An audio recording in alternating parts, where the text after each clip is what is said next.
करीब करीब 17 साल का वनवास, 18 महीने की जेल, 4 साल की उम्र में भी जेल जाने की नौबत आई, इलाज के नाम पर विदेश भागना पड़ा। शेख हसीना की ढाका में शेख हसीना की रैली पर ग्रेनेड अटैक, 24 लोगों की मौत, उसके मास्टरमाइंड का आरोप लगा, उम्र कैद की सजा हुई।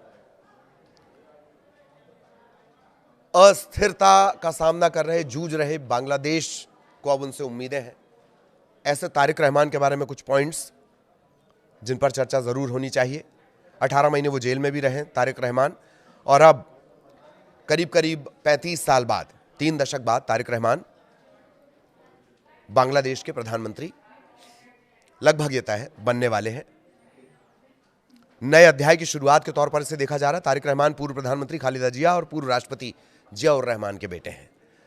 20 नवंबर 1965 ढाका में जन्म। 1971 में बांग्लादेश की आज़ादी की जंग के दौरान 4 साल के वो थे। 71 जब बांग्लादेश का जन्म हुआ,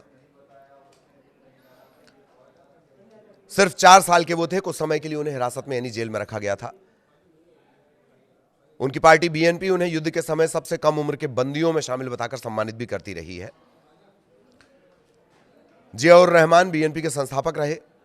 खालिदा जिया 3 बार प्रधानमंत्री रहीं। 1991 में तारिक ने अपनी मां खालिदा जिया को प्रधानमंत्री बनाने में अहम भूमिका निभाई। 17 साल का निर्वासन भी इन्होंने झेला। इलाज के नाम पर ये गए थे, लेकिन डिजिटल तरीके से ये संबोधित करते रहे, एड्रेस करते रहे, कार्यकर्ताओं से लगातार संपर्क में रहे। तारिक रहमान पर दर्जनों आपराधिक मामले हैं, भ्रष्टाचार के मामले, 84 केस। सभी को इन सभी में उन्हें दोषी भी बताया गया। एक तरह से राजनीतिक तौर पर दबाने की कोशिश हुई। सैन्य समर्थित अंतरिम सरकार ने मार्च 2007 में तारिक को रातों रात गिरफ्तार भी कर लिया था। 2007 में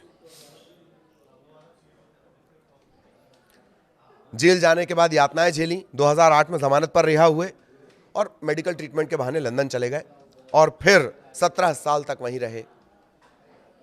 वहीं से कमान बीएनपी की संभालते रहे।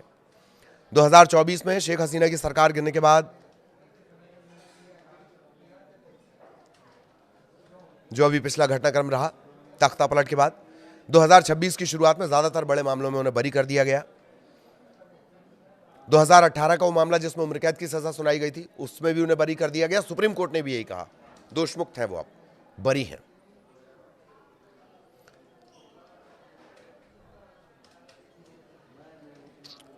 दो 208 सीटों पर बढ़त उनकी चल रही है, और माना यह जा रहा है कि कल तारिक रहमान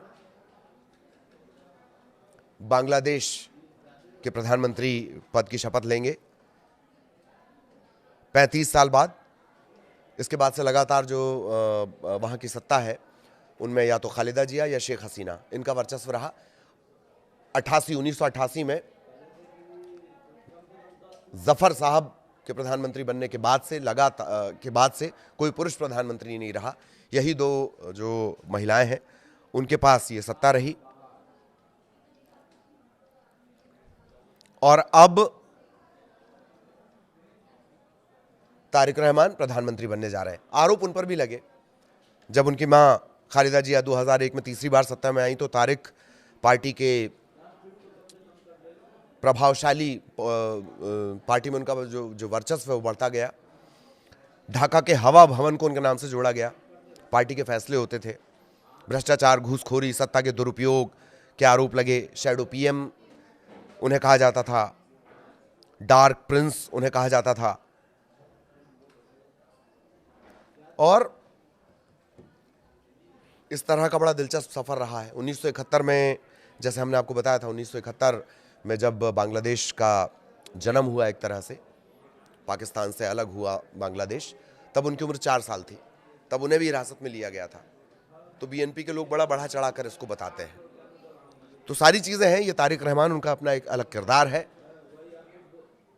और बांग्लादेश की बेहतरी के लिए वो अपने किरदार का किस तरह इस्तेमाल करते, इस पर सबकी नजरें हैं। नमस्कार।